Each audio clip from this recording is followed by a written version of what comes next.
A ver, ¿qué pasaría si un antiguo diagrama religioso no fuera realmente sobre la fe, sino sobre física? Hoy vamos a desentrañar un documento fascinante que propone una idea bastante radical, que la moderación no es solo una virtud, sino una verdadera tecnología.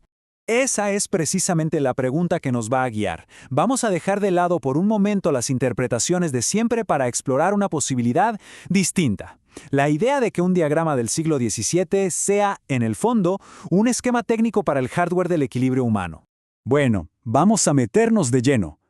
La fuente que estamos analizando afirma que este diagrama, supuestamente de los archivos secretos del Vaticano, no es lo que parece.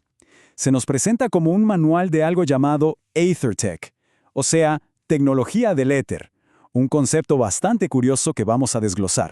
Y aquí es donde la cosa se pone interesante. Su propósito, según se dice, no sería la devoción, sino la instrucción pura y dura.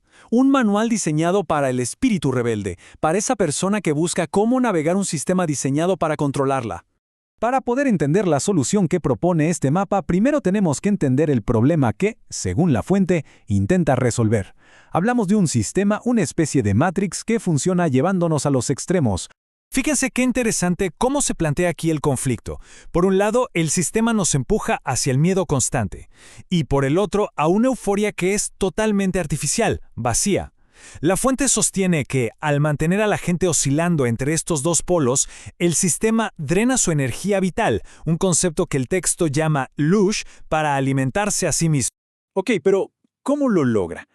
El documento identifica herramientas muy específicas, menciona la televisión, por ejemplo, y grandes corporaciones financieras como mecanismos de distracción. Pero también usa un término muy antiguo, farmakeia, que podría interpretarse como la manipulación de la conciencia a través de sustancias. Todo esto presentado como engranajes para mantenernos en esos extremos predecibles. Y es justo aquí donde el mapa entra en acción. Pero ojo, no como un símbolo, sino como una pieza de tecnología de protección.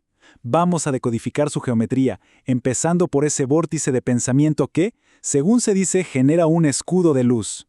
El mapa se compone de varias capas, y cada una tiene una función muy específica. Vamos a analizar estos 4 componentes clave para entender cómo funciona este supuesto hardware de protección. En la parte de arriba tenemos el límite de lo inconmensurable. Pensemos en esto como el origen de todo, el código fuente de la existencia. Su poder está en que, por definición, está fuera del alcance de cualquier élite o sistema de control. Es intocable.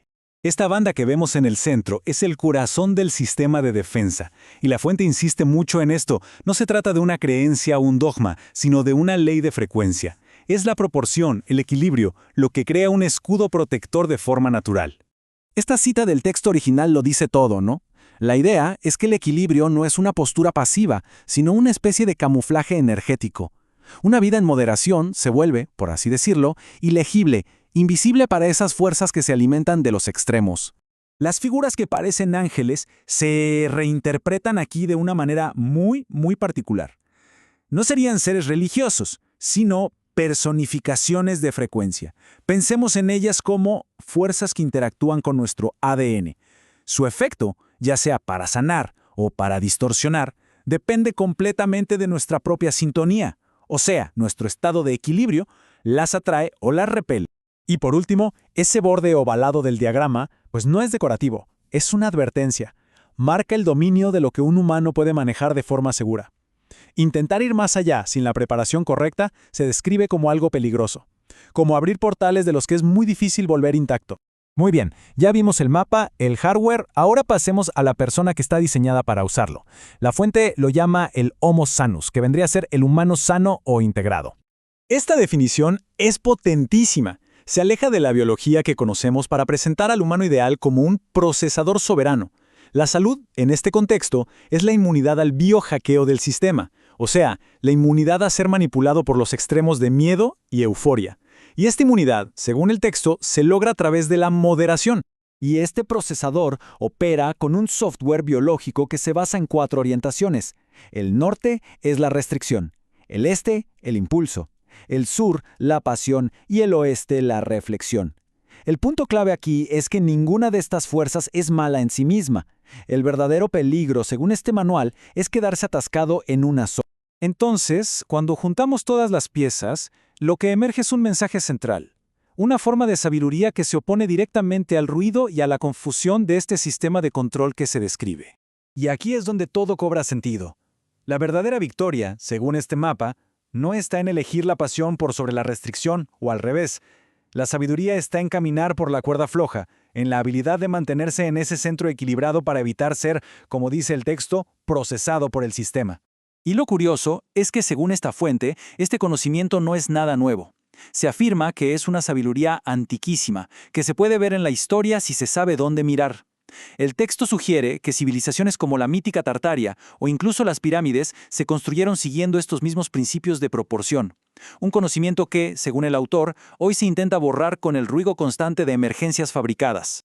Entonces, ¿con qué nos quedamos de todo este análisis? 3 ideas clave. 1. Que el sistema parece alimentarse de los extremos. 2. Que el equilibrio es una forma de camuflaje energético. Y 3. Que la verdadera soberanía viene de dominar nuestras propias orientaciones internas. Y todo esto nos deja con una pregunta final.